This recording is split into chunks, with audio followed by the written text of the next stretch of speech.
Shalom America, God's own channel.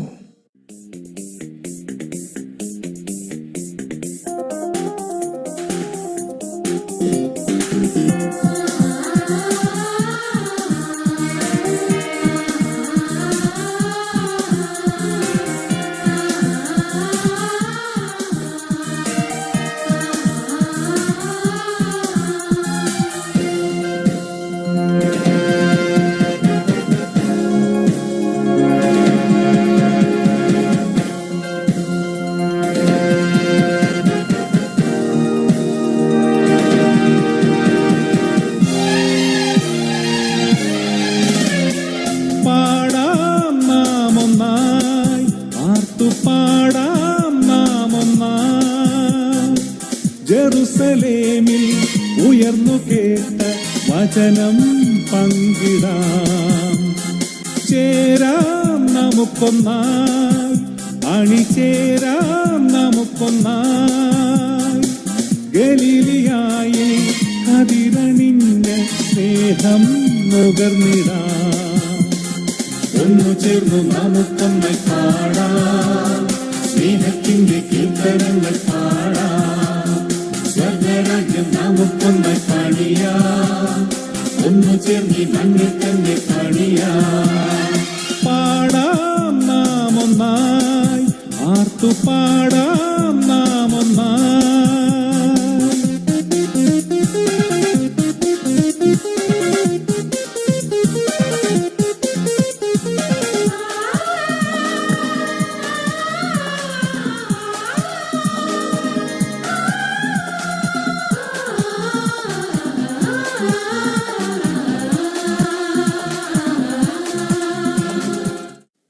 പ്രിയപ്പെട്ടവരെ,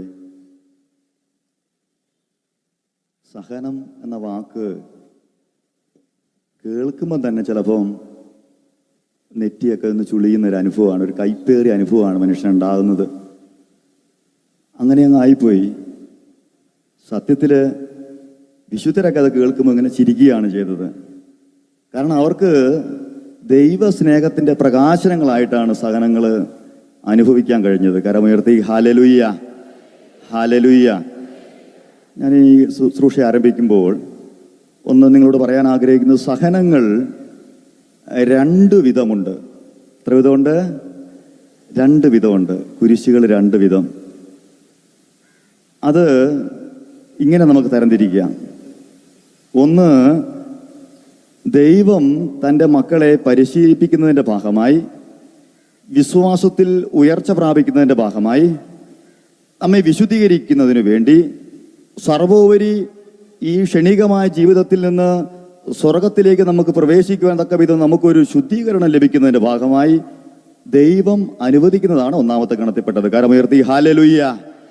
രണ്ടാമത് ഒരു രീതിയിലുള്ള സഹനം കൂടിയുണ്ട്. അതിനെ ഞാൻ ഇങ്ങനെ എഴുതി വെച്ചിരിക്കുന്നത്, എൻ്റെ മനസ്സിൽ ഒരു പേരിട്ടിരിക്കുന്നത്, മനുഷ്യൻ വരുത്തി വെക്കുന്ന വിനകൾ എന്നൊരു പേരാണ് ഞാൻ ഇട്ടിരിക്കുന്നത്. കരമുയർത്തി ഹല്ലേലൂയ. അപ്പം അങ്ങനെ ഒരു സഹനമുണ്ട്. നമുക്കറിയാം, ഈശോയുടെ കുരിശ് രക്ഷാകരമായിരുന്നു.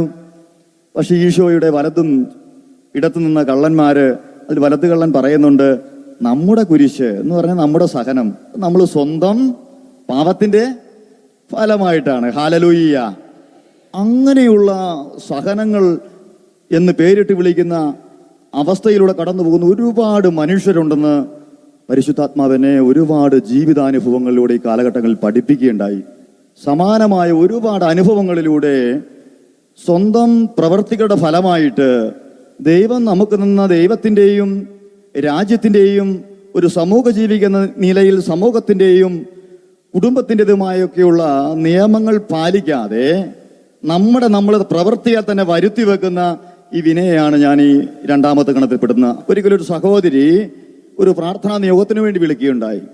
ജീവിത പങ്കാളി വിദേശത്ത് ജോലി ചെയ്യുന്നു, സഹോദരി ഒരു ഓഫീസിൽ ജോലി ചെയ്യുന്നു. സഹോദരിയുടെ വേദന ഇതാണ്. അദ്ദേഹത്തിൻ്റെ ആ സഹോദരി വിളിക്കുമ്പോൾ തന്നെ ഇങ്ങനെ കരയുകയാണ്, എൻ്റെ ദൈവം ഈ സഹനം എനിക്ക് അനുവദിക്കാൻ മാത്രം ഞാൻ എന്ത് ചെയ്തു? ഈ സഹനത്തിൻ്റെ ഈ കനൽ വഴികളിൽ എനിക്ക് ജീവിക്കണം തന്നെ ഇല്ല. ഞാൻ നിരാശപ്പെട്ട് തകർന്ന അവസ്ഥയിലാണ് ബ്രദറിനെ വിളിക്കുന്നത്. ഞാൻ ചോദിച്ചു, എന്താണ് ഇത്രയും വേദന ഉണ്ടാകാനുള്ള കാരണം? അപ്പോൾ സഹോദരി അനുഭവത്തിൽ, സ്വന്തം ജീവിത അനുഭവത്തിലേക്ക് കടന്നു വന്നു. സഹോദരി പറഞ്ഞു, ഭർത്താവ് ഗൾഫിലാണ്, ഭർത്താവ് എനിക്ക് വേണ്ടി എല്ലാ മാസവും പണം അയക്കും, അതോടൊപ്പം ഒരു വീട് പണിക്കൊക്കെ വേണ്ടി ഞങ്ങൾ ഒത്തിരി കരുതി ആശയോടെ ഞങ്ങൾ പണം സമാഹരിച്ചുകൊണ്ടിരിക്കുക. ഭർത്താവ് അവിടെ പണി ചെയ്ത് ഒരനാവശ്യ ചെലവില്ലാതെ എൻ്റെ സ്നേഹനിധിയായ ഭർത്താവ് ബാക്കി കിട്ടുന്ന പണം മുഴുവൻ എനിക്ക് അയച്ചു തരും. അങ്ങനെയാ ഭർത്താവിനെ സ്നേഹിച്ചിരുന്നത്. അങ്ങനെ സ്നേഹിച്ച് ഇങ്ങനെ കിട്ടിയ പണം ഞാൻ ബാങ്കിലിട്ടു. എന്നാൽ എൻ്റെ ഓഫീസിൽ ജോലി ചെയ്യുന്ന മറ്റൊരു സുഹൃത്ത്, ബെസ്റ്റ് ഫ്രണ്ട് അങ്ങനെയാണ് പറഞ്ഞത്, ഒരു സുഹൃത്ത്, അദ്ദേഹം എന്നോട് പറഞ്ഞു, എന്നെ ഒന്ന് സഹായിക്കണം, ഞാനൊരു ആപത്ഘട്ടത്തിലൂടെ കടന്നു പോവുകയാണ്. അങ്ങനെയാ സഹോദരി പറഞ്ഞത്. ഈ വ്യക്തി, ഈ സഹോദരി സ്വന്തം ഭർത്താവിനോട് പോലും ചോദിക്കാതെ ഈ പണം എടുത്ത് ഈ വ്യക്തിക്ക് കൊടുക്കുകയാ. പ്രിയപ്പെട്ടവർ, ഇതൊക്കെ ജീവിത അനുഭവങ്ങളാണ്. എന്നിട്ട് ഈ ഭർത്താവ് വരാൻ സമയമായപ്പോൾ ഈ കൊടുത്ത കൂട്ടുകാരൻ്റെ അഡ്രസ് ഇല്ല, ഒരു സുഹൃത്താണ്, അതിന്റെ ബന്ധത്തിന്റെ ആഴം എന്താണെന്ന് എനിക്ക് അറിയത്തില്ല, ഞാനത് ചോദിക്കേണ്ട ആവശ്യമില്ലാത്തതുകൊണ്ട് ഞാൻ ചോദിച്ചില്ല. പക്ഷേ പ്രിയപ്പെട്ടവരെ, ഭർത്താവ് വരേണ്ട സമയമായി, ഈ വ്യക്തി തരുന്നില്ല. ഈ വ്യക്തി ലീവ് എടുത്ത് പോയി, ഫോൺ വിളിച്ചിട്ട് സ്വിച്ച് ഓഫ് ആണ്. കാര്യങ്ങൾ കൂടിക്കുഴഞ്ഞ അവസ്ഥയിൽ ഇത് ഭർത്താവ് അറിഞ്ഞാൽ എന്തു ചെയ്യുമെന്ന് വിചാരിച്ച് വേദനിച്ച് കണ്ണുനീരോടെ ഈ വ്യക്തി വിളിക്കുകയാണ്, എൻ്റെ ദൈവം, എന്നെ ഇങ്ങനെ ഒരു സഹനത്തിന്റെ അവസ്ഥയിലൂടെ കടത്തിക്കൊണ്ട് പോകണമായിരുന്നോ? പ്രിയപ്പെട്ടവരെ, ഇങ്ങനെ ചിന്തിക്കുന്ന ഒരുപാട് മനുഷ്യരെ, എനിക്ക് സമാനമായ അനുഭവമുള്ള ഒരുപാട് വ്യക്തികളെ കാണാനിടയായി. ഇത് കേൾക്കുന്ന എനിക്ക് നിങ്ങൾക്കും വ്യക്തമായി മനസ്സിലാവും ഇതിന്റെ പിന്നിൽ പ്രവർത്തിച്ച കെണി, വിവേകക്കുറവ് എന്താണെന്ന്. അൾത്താരിൽ വെച്ച് സുഖത്തിലും ദുഃഖത്തിലും ദാരിദ്ര്യത്തിലും ഒന്നു ചേർന്ന് എൻ്റെ ഭർത്താവിനോട് ചേർന്ന് ജീവിക്കാമെന്ന് പ്രതിജ്ഞ ചെയ്ത ഇവൾ, ആ മകൻ കഷ്ടപ്പെട്ട് കിട്ടിയ പണം ഭർത്താവിനോടൊന്ന് അനുവാദം പോലും ചോദിക്കാതെ ഈ സഹോദരന് കൊടുക്കുവാൻ ഏത് വിവേകമാണ് ഈ മകളെ പ്രേരിപ്പിച്ചത്? എന്നിട്ട് അവൾ ആ മകൾ സഹനമെന്ന് പേരിട്ടിരിക്കുന്നു. ദൈവമാണ് എനിക്ക് ദുരന്തം വരുത്തിയതെന്ന് ആ മകൾ വിലപിക്കുന്നു. ഹല്ലേലൂയ, കരമുയർത്തി ഹല്ലേലൂയ. ഇതിനെയാണ് ഞാൻ ഈ വരുത്തി വെക്കുന്ന ദിനങ്ങളെന്ന പേരിടുന്നത്. ഒരുപാടുണ്ട് പറയുവാൻ, ഞാൻ അതിലേക്ക് അധികം കടക്കുന്നില്ല. പ്രിയപ്പെട്ടവരെ, രാജ്യത്തിന്റെ നിയമങ്ങൾ, ട്രാഫിക് നിയമങ്ങൾ, ഇതെല്ലാം നമ്മൾ തെറ്റിച്ചിട്ട്, ഉദാഹരണം പറയട്ടെ, ഒരു വാഹനം ഓടിച്ചു പോകുമ്പോൾ ഇവിടെ സ്കൂളുണ്ട്, ഇവിടെ ഹമ്പുണ്ട്, ഈ നിയമങ്ങളൊക്കെ പാലിച്ചിട്ട് അതൊന്നും ശ്രദ്ധിക്കാതെ സ്പീഡ് കുറയ്ക്കാതെ പോയിട്ട് നടുവുമടിച്ച് വാഹനം അപകടത്തിൽപ്പെട്ട് ആശുപത്രിയിൽ നട്ടെല്ല് പൊട്ടിക്കിടക്കുമ്പോൾ എൻ്റെ കർത്താവ് എല്ലാം കർത്താവുമായിട്ട് ബന്ധപ്പെടുത്തി കാണാൻ ശ്രമിക്കുകയാ. ഇവിടെ നിയമങ്ങൾ ഉണ്ടായിരുന്നു.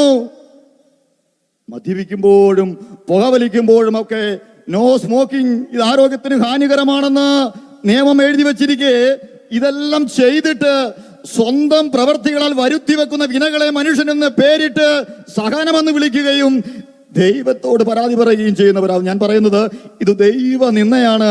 ഏറ്റുപറഞ്ഞു കുമ്പസാരിക്കേണ്ട ഒരു ഭാവമാണ്. കരമുയർത്തി ഹല്ലേലൂയ, ഹല്ലേലൂയ. ഇനി രണ്ടാമത്തെ സഹനത്തിന്റെ രണ്ടാമത്തെ അവസ്ഥയിലേക്ക് കടന്നു വരാം. അത് രക്ഷാകരമാണ്.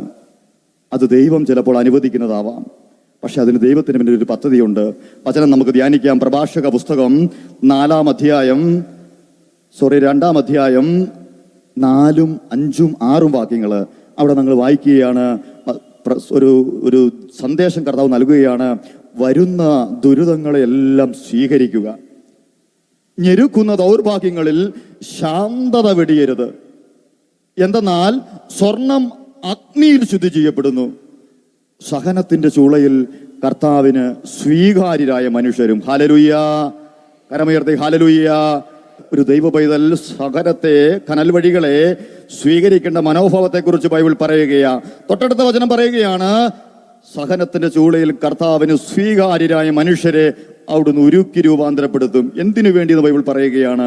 അവസാനത്തെ വചനഭാഗത്ത് പറയുകയാണ്, കർത്താവിൽ ആശ്രയിക്കുക, അവിടുന്ന് നിന്നെ സഹായിക്കും. കരമുയർത്തി ഹല്ലേലൂയ, ഹല്ലേലൂയ. ഈ വചനഭാഗം നമുക്ക് ഒരു വളരെ ചുരുങ്ങിയ സമയം കൊണ്ട് നമുക്ക് 3 ഭാഗങ്ങളിലൂടെ ഒന്ന് കടന്നു പോകാം. വചനത്തിന്റെ ആദ്യ ഭാഗം പ്രഭാഷകൻ 2 പ്രിയപ്പെട്ടവരെ 4-ാം തിരുവചനം പറയുകയാണ്, വരുന്ന ദുരിതങ്ങളെല്ലാം സ്വീകരിക്കുക, ഞെരുക്കുന്ന ദൗർഭാഗ്യങ്ങളിൽ ശാന്തത വെടിയരുത് എന്ന് ബൈബിൾ നമ്മെ പഠിപ്പിക്കുക, പരിശുദ്ധാത്മാവ് നമ്മെ പഠിപ്പിക്കുക. എന്ന് പറഞ്ഞാൽ ഒരു സഹനം ഒരു മനുഷ്യനുണ്ടായി, അവന്റെ മനോഭാവം ഇങ്ങോട്ട് പോന്നോട്ടെ എന്ന്. വരുന്ന ദുരിതങ്ങളെല്ലാം ഇങ്ങനെ ഇരു കൈയും നീട്ടി തന്നതിനെല്ലാം നന്ദി പറയുന്ന ഒരു ആത്മീയ അവസ്ഥയിലേക്ക് ദൈവം തൻ്റെ മക്കളെ ഈ പ്രഭാതത്തിൽ ക്ഷണിക്കുകയാണ്. കരമുയർത്തി ഹല്ലേലൂയ. ഞാൻ പറയും, സഹനം അതൊരു ദുരന്തമാണ്.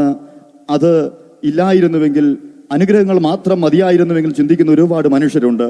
പക്ഷെ ദൈവം പറയുകയാണ്, മകനെ, അത് മാനുഷികമായ ചിന്തയാണ്.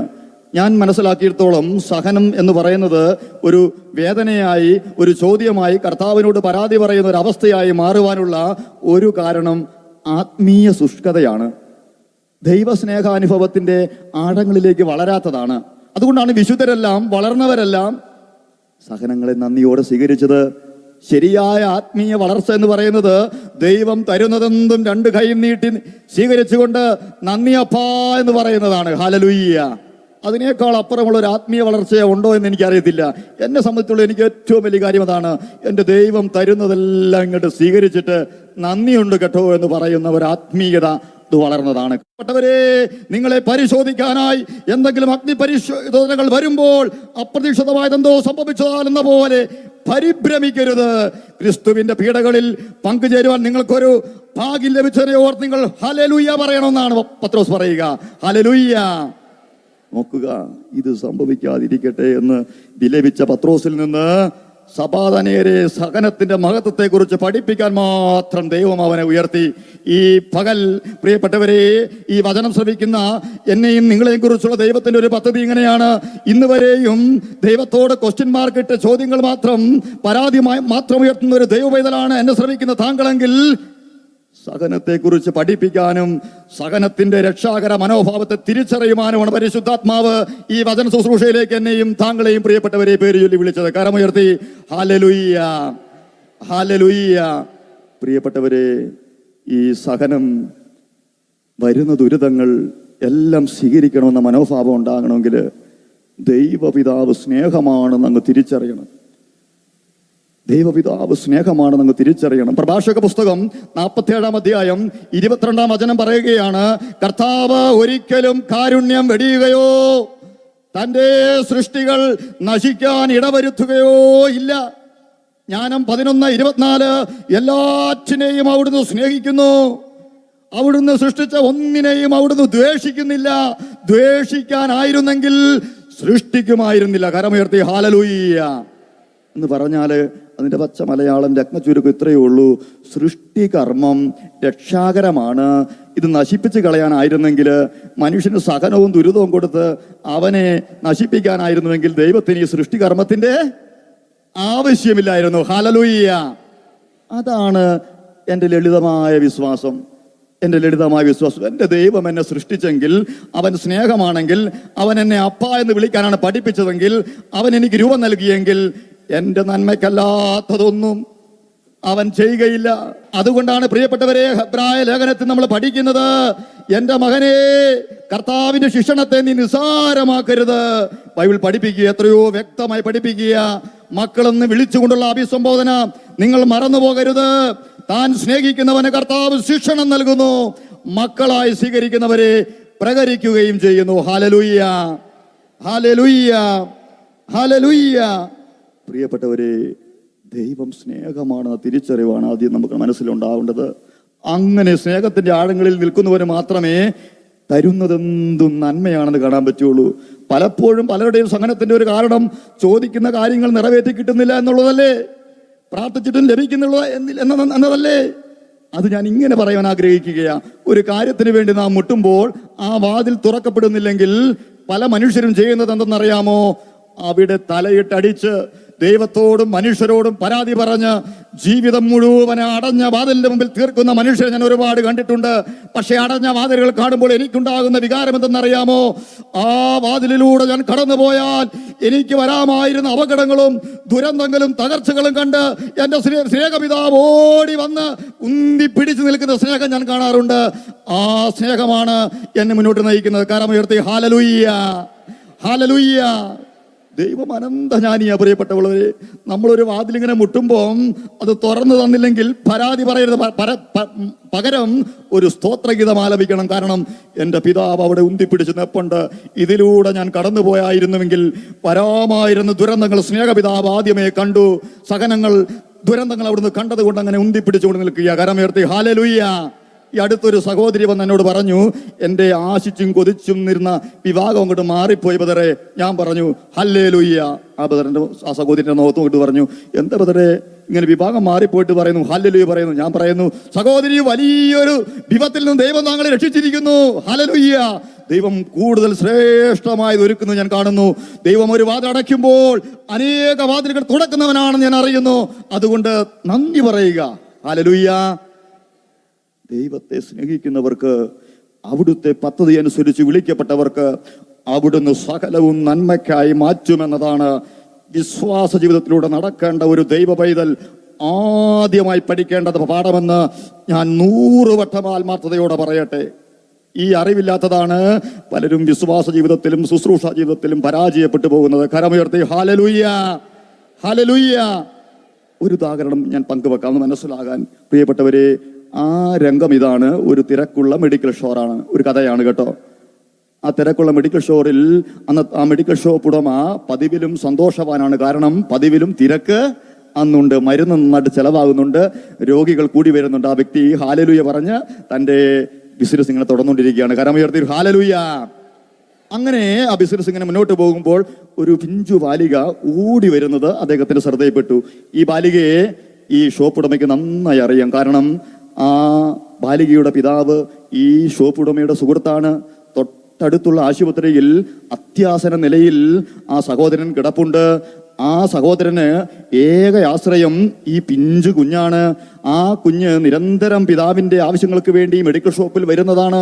അതുകൊണ്ട് തിരക്കിനിടയിലും വളരെ പെട്ടെന്ന് പിതാവിനുള്ള മരുന്ന് നോക്കി ഈ കുഞ്ഞിനെ പൈസ വാങ്ങി തിരിച്ചു വിട്ടു. വളരെ പെട്ടെന്ന് അങ്ങനെ വളരെ പെട്ടെന്ന് പിരിച്ചുവിട്ട് യാദൃശ്ചികമായി നോക്കുമ്പോൾ ഒരാന്തലോടെ, ഒരു ഞെട്ടലോടെ ഈ മെഡിക്കൽ ഷോപ്പ് ഉടമ തിരിച്ചറിഞ്ഞു, ഞാൻ കൊടുത്ത മരുന്ന് ഇന്നത്തെ പതിവിലും തിരക്കുണ്ടായിരുന്നതിനാൽ മാറിപ്പോയിരിക്കുന്നു. മാറിപ്പോയിരിക്കുന്നു മാത്രമല്ല, ഈ രോഗിയുടെ ഇപ്പോഴുള്ള സ്ഥിതി വെച്ച്, ഈ അത്യാസന നില വെച്ച് താൻ കൊടുത്ത മരുന്ന് ഈ വ്യക്തിയുടെ മരണത്തിൽ കലാശിക്കുമെന്ന് മരുന്നുകളെ കുറിച്ച് നല്ല ബോധ്യമുള്ള ഈ മെഡിക്കൽ ഷോപ്പ് ഉടമയ്ക്കറിയാം. തിരക്കിനിടയിലും അദ്ദേഹം അവിടെയുള്ള തിരുഹൃദയത്തിന്റെ രൂപത്തിന്റെ മുമ്പിൽ ഒന്ന് മുട്ടിക്കുത്തിക്കൊണ്ട് ഇങ്ങനെ പ്രാർത്ഥിക്കാൻ തുടങ്ങി. ദൈവമേ, കരുണ തോന്നണമേ എന്ന് പ്രാർത്ഥിക്കാൻ തുടങ്ങി. താൻ വഴി വന്നുപോയ ഒരു ദുരന്തം, ഒരു കുഞ്ഞ് അനാഥയായി മാറുന്നത് ആ മനുഷ്യനിങ്ങനെ കണ്ടപ്പോൾ അദ്ദേഹത്തിന് ദുഃഖമടക്കാനായില്ല. പ്രിയപ്പെട്ടവരെ, അങ്ങനെ പ്രാർത്ഥിച്ചുകൊണ്ടിരിക്കുമ്പോൾ തന്നെ റോഡ് മറികടന്ന ആ കുഞ്ഞ് ഒരാർത്തനാദത്തോടെ ഓടി വരുന്നത് ഈ മനുഷ്യൻ കാണുകയാണ്. ഈ മനുഷ്യന്റെ ഹൃദയം ഇങ്ങനെ കുറ്റബോധം കൊണ്ട് നിറഞ്ഞു. പശ്ചാത്താപ വിവശമായ ഹൃദയത്തോടെ ഈ മനുഷ്യൻ ഇങ്ങനെ നോക്കുമ്പോൾ തന്റെ പിതാവിന്റെ മരണവാർത്ത പറയുവാനായിട്ട് കടന്നു വരുന്ന കുഞ്ഞു ബാലികയുടെ മുഖം കാണാൻ കഴിയാതെ മുഖം പൊത്തി ഇങ്ങനെ നിൽക്കുമ്പോൾ ആ പിഞ്ചു ബാലിക ഇങ്ങനെ കരം കൊണ്ട് തോണ്ടി വിളിച്ചിട്ട് കണ്ണുനീരോടെ ഈ മെഡിക്കൽ ഷോപ്പ് ഉടമയോട് പറഞ്ഞു, പ്രിയ സഹോദര, പ്രിയ ചേട്ടാ, ഒരിക്കൽ കൂടെ എന്നെ ഒന്ന് സഹായിക്കണം. കാരണം എന്തെന്നോ, ഞാൻ ആ കുപ്പിമരുന്നില്ലേ വളരെ പെട്ടെന്ന് എൻ്റെ പിതാവിന് കൊടുക്കുവാനായിട്ട് ഞാൻ ഓടിപ്പോകുമ്പോൾ ഇതേ ആ റോഡിനപ്പുറയുള്ള ആ കല്ലിൽ തട്ടി അത് താഴെ വീണ് ഉടഞ്ഞുപോയി. ഇനി ഒരിക്കൽ കൂടെ ഈ മരുന്ന് വാങ്ങുവാനുള്ള പണം എൻ്റെ പക്കലില്ല. ഞാൻ എപ്പോഴെങ്കിലും തന്നു വീട്ടിക്കൊള്ളാം. ഈ വാക്കുകൾ കേട്ടപ്പോൾ ദൈവത്തിന്റെ പ്രവൃത്തി ഈ മെഡിക്കൽ ഷോപ്പ് ഉടമയ്ക്ക് മനസ്സിലായി. കരമുയർത്തി ഹല്ലേലൂയ. ഹല്ലേലൂയ. പ്രിയപ്പെട്ടവരെ, എന്നെ ശ്രമിക്കുന്ന നിങ്ങൾ ഓരോരുത്തരും, ഞാനടക്കം, പലപ്പോഴും ജീവിതത്തിലെ ചില പരാജയങ്ങളുടെ മുമ്പിൽ, പെട്ടെന്നുണ്ടാകുന്ന ചില ദുരന്തങ്ങളുടെ മുമ്പിൽ, വൻ നഷ്ടങ്ങളുടെ മുമ്പിൽ, തകർച്ചകളുടെ മുമ്പിൽ, കൈപ്പേറിയ അനുഭവങ്ങളുടെ മുമ്പിൽ നമ്മളെല്ലാവരും ഈ കൊച്ചു കുഞ്ഞിനെ പോലെ നഷ്ടപ്പെട്ട ഈ മരുന്നിനെ കുറിച്ചും തട്ടി വീഴ്ത്തിയ കല്ലിനെ കുറിച്ചും പരാതി പറഞ്ഞുകൊണ്ട് നടക്കുന്ന ആത്മീയ ശുഷ്കതയുള്ളവരാണെന്ന് എനിക്ക് തോന്നാറുണ്ട്. കരമുയർത്തി ഹല്ലേലൂയ. ഹല്ലേലൂയ. പക്ഷെ ദൈവത്തിന് ആ തട്ടി വീഴ്ത്തിയ കല്ലും കല്ലിന്റെ വേദനയും പൊട്ടിപ്പോയ കുപ്പിയും കുപ്പിച്ചില്ലും നല്ല പ്രശ്നം. അതിലുമുപരിയായി ദൈവം ആ പിഞ്ചു കുഞ്ഞിന്റെ സ്നേഹനിധിയായ പിതാവിന്റെ ജീവനെ കണ്ടു. കരമുയർത്തി ഹല്ലേലൂയ. ദൈവത്തെ സ്നേഹിക്കുന്നവർക്ക്, അവിടുത്തെ പദ്ധതി അനുസരിച്ച് വിളിക്കപ്പെട്ടവർക്ക് അവിടുന്ന് സകലവും നന്മയ്ക്കായി മാറ്റും. ഉറപ്പാ. ഈ വിശുദ്ധ ഗ്രന്ഥം ആധാരമാക്കി, സ്വജീവിതത്തെ ആധാരമാക്കി, സുവിശേഷത്തെ പിൻചെല്ലുന്ന അനേക ജീവിതങ്ങളെ ആധാരമാക്കി ഈ വാക്ക് 100 പ്രാവശ്യം പറയുവാൻ ഞാൻ ഇഷ്ടപ്പെടുകയാ. ഹല്ലേലൂയ. ഹല്ലേലൂയ. എന്താണെന്ന് ചോദിക്കരുത്. ഈ കഥയിൽ രൂപപ്പെട്ടതുപോലെ ദൈവം എന്തെല്ലാമോ ചെയ്തുകൊണ്ടാണ് ഇരിക്കുന്നത്. നമ്മൾ പലപ്പോഴും ഈ കല്ലിനെ നോക്കി ശപിക്കും. ഈ കല്ലാണ് എൻ്റെ ജീവിതത്തെ ഇങ്ങനെയാക്കിയത്, ഇതാണ് എന്നെ തട്ടി വീഴ്ത്തിയത്, ഈ വ്യക്തിയാണ് എന്റെ ദുരന്തത്തിന് കാരണം, ഈ തകർച്ചയാണെന്ന് ഇന്നെന്നെ ഈ നിലയിലെത്തിച്ചത് എന്ന് പറഞ്ഞ് പറഞ്ഞ് പരാതിയുടെയും ചോദ്യത്തിന്റെയും മനുഷ്യരായി ദൈവത്തിൽ നിന്ന് അകന്നു പോകുന്ന ഒരുപാട് ആത്മീയ മനുഷ്യരെ ഞാൻ കാണുന്നു. പിശാചിടുന്ന ഈ കളയെ അവർ തിരിച്ചറിയുന്നില്ല. കരമുയർത്തി ഹല്ലേലൂയ, ഹല്ലേലൂയ. വീണ്ടും വചനത്തിന്റെ രണ്ടാമത്തെ ഭാഗത്തിലേക്ക് നമുക്ക് കടന്നു വരാം. അവിടെ വചനം നമ്മെ പഠിപ്പിക്കുകയാണ്, ചൂളയിലെന്ന പോലെ നിന്നെ ഞാൻ ഉരുക്കി ശോധന ചെയ്യും. വചനം നമ്മെ പഠിപ്പിക്കുകയാണ്, ഞെരുക്കുന്ന ദൗർഭാഗ്യങ്ങളിൽ ശാന്തത വെടിയരുത്, എന്തെന്നാൽ സ്വർണം അഗ്നിയിൽ ശുദ്ധി ചെയ്യപ്പെടുന്നു. സഹനത്തിന്റെ ചൂളയിൽ കർത്താവിന് സ്വീകാര്യരായ മനുഷ്യരും. ഹല്ലേലൂയ. അതാണ് ദൈവത്തിന്റെ ഒരു പ്രവൃത്തി. യെശയ്യാ പ്രവചനം 1-ാം അധ്യായം അതിന്റെ 25-ാം വചനം പറയുന്നു, ചൂളയിലെന്ന പോലെ നിന്നെ ഞാൻ ഉരുക്കി ശോധന ചെയ്യും, നിന്നിൽ കലർന്നിരിക്കുന്ന വിലകെട്ട ലോകം ഞാൻ നീക്കം ചെയ്യും. കരമുയർത്തി ഹല്ലേലൂയ. വിലകെട്ട ലോകം അങ്ങോട്ട് നീക്കം ചെയ്ത എന്തായി? അത് എന്തായി? വിലയുള്ളതായി. ഹല്ലേലൂയ. അതാണ് ദൈവത്തിന്റെ പ്രവൃത്തി. ദൈവം എന്നെ കുറിച്ച് പറയുന്നത്, പ്രിയ മകനെ, നീ എനിക്ക് ബഹുമാന്യനും പ്രിയങ്കരനും അമൂല്യനുമാണ് എന്ന് പറഞ്ഞാല് വിലയുള്ളവനാണ് ഞാനും നിങ്ങളും ഒക്കെ. അപ്പൊ നമ്മളിൽ ചില വിലകെട്ടതുണ്ട്. അതിന് ഈ ചൂള അനുഭവം വേണമെന്നേ. സ്വർണം അഗ്നിയിൽ എന്ന പോലെ ചില ചൂളാനുഭവത്തിലൂടെ കടന്നു പോകുമ്പോൾ എന്നിലുള്ള വിലകെട്ടതായ എന്റെ അഹങ്കാരം, എന്റെ ജഡിക ആസക്തി, എന്റെ അധികാര മോഹം, ദൈവഭയമില്ലാത്തതിന്റെ അവസ്ഥ, വിലകെട്ടത് നീക്കം ചെയ്ത് വിലയുള്ളവനാക്കുന്ന ദൈവത്തിന്റെ പ്രവൃത്തിയെ ഞാൻ ഓരോ സഹനത്തിലും കാണുന്നു. അവിടെ നമുക്ക് പറയാൻ പറ്റണം, ദുരിതങ്ങൾ എനിക്ക് ഉപകാരമായി. യെശയ്യാ പ്രവചനം 38:17 പറയുകയാണ്, എന്റെ കഠിന വേദന എന്റെ നന്മയ്ക്കു വേണ്ടി ആയിരുന്നു. Hallelujah, hallelujah. ഞാനിത് ഓർക്കുമ്പോൾ ഞാൻ അനേകരുടെ ജീവിതത്തിൽ നിന്ന് മാത്രമല്ല എന്റെ സ്വജീവിതാനുഭവത്തിൽ നിന്നുകൂടെ ഈ വചനത്തിന് സാക്ഷ്യം നൽകാൻ ആഗ്രഹിക്കുക. ഹല്ലേലൂയ. ഒരുപാട് ജീവിതത്തിന്റെ ദുരന്തങ്ങളാണ് എന്നെയും ഒരു 20 വർഷങ്ങൾക്ക് മുമ്പ് ഒരു വചന കൂടാരത്തിന്റെ കവാടത്തിൽ എത്തിച്ചത്. ദൈവത്തെക്കുറിച്ച് വിശ്വാസമില്ലാതിരുന്ന, ദൈവഭയമില്ലാതിരുന്ന, ലോകത്തിന്റെ വഴികളിലൂടെ നടന്ന എനിക്ക് ദൈവത്തിലേക്ക് വരണമെന്ന് തോന്നിയത്, ഇന്ന് ഞാൻ നിങ്ങളുടെ മുമ്പിൽ നിൽക്കുന്നത് ചില ദുരിതങ്ങൾ എനിക്ക് ഉപകാരമായി ഭവിച്ചത് കൊണ്ടാണ്. കരമുയർത്തി ഹല്ലേലൂയ. അത് ഞാനിങ്ങനെ പങ്കുവെക്കാം. പലർക്കും പല രീതിയിലാകാം. ചിലർക്ക് കഷ്ടങ്ങൾ, നഷ്ടങ്ങൾ, പരാജയങ്ങൾ. എൻ്റെ ജീവിതത്തിൽ അതൊന്നും ആയിരുന്നില്ല. മറിച്ച് ഞാൻ എൻ്റെ ശൈശവകാലങ്ങൾ, ബാല്യകാലങ്ങളെല്ലാം കടന്നു വന്നത് ഒരുപാട് തിക്ത അനുഭവങ്ങളിലൂടെയായിരുന്നു. അങ്ങനെ യൗവന നാളുകളിലേക്ക് ഞാൻ കടന്നു വരുമ്പോൾ എൻ്റെ സ്വഭാവത്തിൻ്റെ പ്രത്യേകത എന്ന് പറയുന്നത്, ഒരു മനുഷ്യൻ്റെയും മുഖത്ത് നോക്കാൻ കഴിയാത്തൊരു ജീവിതമായിരുന്നു എൻ്റേത്. സമൂഹത്തിൽ നിന്നും വ്യക്തികളിൽ നിന്നൊക്കെ ഞാൻ എപ്പോഴും ഓടി ഒളിക്കുമായിരുന്നു. ഏകാന്തത മാത്രമായിരുന്നു എൻ്റെ കൂട്ട്. ഓരോ രാത്രിയുടെ യാമങ്ങളിലും, ദൈവമേ നീ ക്രൂരനാണ്, നീ ഒരു സ്നേഹമാണെങ്കിൽ എൻ്റെ ജീവിതത്തെ എന്തിനിങ്ങനെ സൃഷ്ടിച്ചു എന്ന് ഞാൻ പരാതി പറഞ്ഞൊരു മനുഷ്യനാണ്. കരമുയർത്തി ഹല്ലേലൂയ, ഹല്ലേലൂയ, ഹല്ലേലൂയ.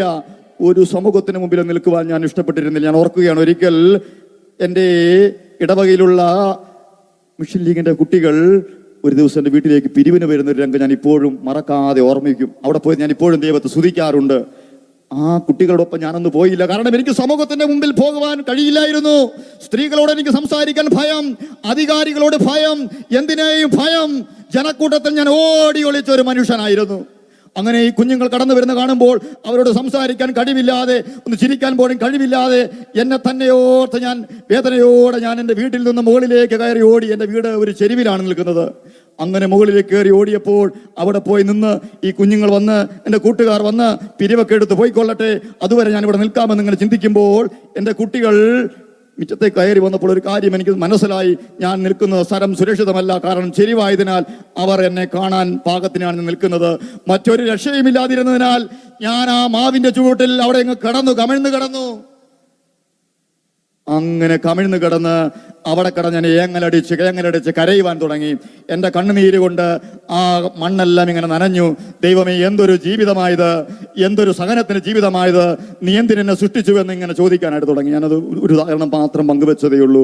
പ്രിയപ്പെട്ടവരെ, കൂടെ ഒരു സാക്ഷ്യം കൂടെ പറയാൻ ഞാൻ ആഗ്രഹിക്കുക. യേശു ശരീരത്തെ മാത്രം സുഖപ്പെടുത്തുന്നവനല്ല കേട്ടോ. ജീവിതത്തിന്റെ സ്വഭാവത്തിന്റെ വൈകല്യങ്ങളെ, നിന്റെ അമ്മയുടെ ഉദരത്തിൽ നിന്ന് പുറത്തു വരുമ്പോൾ നിനക്കുണ്ടാവുന്ന വൈകല്യങ്ങളെ മുഴുവൻ മാറ്റുവാൻ മാത്രം കഴിവുള്ളവനാണ്. അവൻ സമഗ്ര മോചകനാണെന്ന സാക്ഷ്യം കൂടെ ഈ സമയത്ത് പറയുവാൻ ഞാൻ നിങ്ങളുടെ മുമ്പിൽ നിൽക്കുമ്പോൾ ഞാൻ ആഗ്രഹിക്കുക. അതുകൊണ്ട് ഞാൻ നിങ്ങളുടെ മുമ്പിൽ നിൽക്കുന്നത്. കരമുയർത്തി ഹല്ലേലൂയ, ഹല്ലേലൂയ. അങ്ങനെ ജീവിതത്തിൽ യൗവനകാലങ്ങളിലേക്ക് കടന്നു വന്നപ്പോൾ കോളേജിലൊക്കെ പോയാൽ ഒരു ഗേൾ ഫ്രണ്ടൊക്കെ വേണ്ടേ, ഒന്ന് സ്നേഹിക്കണ്ടേ? എനിക്ക് അവിടെയും പരാജയം. ഒരു സ്ത്രീയോട് സംസാരിക്കാൻ കഴിയാത്ത എങ്ങനെ എനിക്ക് ഈ മേഖലയിൽ ഒന്ന് ശോഭിക്കാൻ കഴിയും? ദൈവാകൃപയാല് വലിയൊരു പാപത്തിന്റെ അവസ്ഥയിൽ നിന്ന് ഞാൻ രക്ഷിച്ചു, അതും നന്മയ്ക്കായി ദൈവം മാറ്റിയെന്ന് പറയുവാൻ എനിക്ക് ആത്മസന്തോഷമുണ്ട്. ഹല്ലേലൂയ. അങ്ങനെയുള്ള കാലഘട്ടങ്ങളിലാണ് ഞാൻ ഈ ധ്യാനങ്ങളെ കുറിച്ച് കേൾക്കാൻ തുടങ്ങിയത്. ആരോ എന്നോട് പറഞ്ഞു, ആന്തരിക സൗഖ്യം എന്ന് പറയുന്ന ഒരു സംഭവമുണ്ട്. അതെനിക്ക് വലിയൊരു പ്രത്യാശ നൽകി. തുടർന്നുള്ള കാലമെങ്കിലും ഒന്ന് അടിച്ചു പൊളിച്ച് ജീവിക്കാമല്ലോ എന്ന ചിന്തയാണ് സത്യത്തിൽ ഒരു വചന കൂടാരത്തിന്റെ മുമ്പിൽ എന്നെ 1992 ദൈവം എത്തിച്ചത്. ഹല്ലേലൂയ. പക്ഷേ അവിടെ നിന്ന് ഇങ്ങോട്ട് എൻ്റെ ജീവിതം മാറി, എൻ്റെ ദർശനങ്ങൾ മാറി. സുവിശേഷ വേലയ്ക്ക് ഞാൻ എന്നെ സമർപ്പിച്ചപ്പോൾ എനിക്ക് ദൈവം തന്ന സഹനങ്ങളെ ഓർത്ത്, എൻ്റെ സ്വഭാവ വൈകല്യങ്ങളെ ഓർത്ത് നന്ദി പറഞ്ഞപ്പോൾ ദൈവം എൻ്റെ വ്യക്തിത്വത്തെ രൂപപ്പെടുത്തി. Hallelujah, hallelujah, hallelujah, hallelujah. പ്രിയപ്പെട്ടവരെ, ദുരിതങ്ങൾ ദൈവം നമുക്ക് നന്മയ്ക്കായി തരുന്നതാ.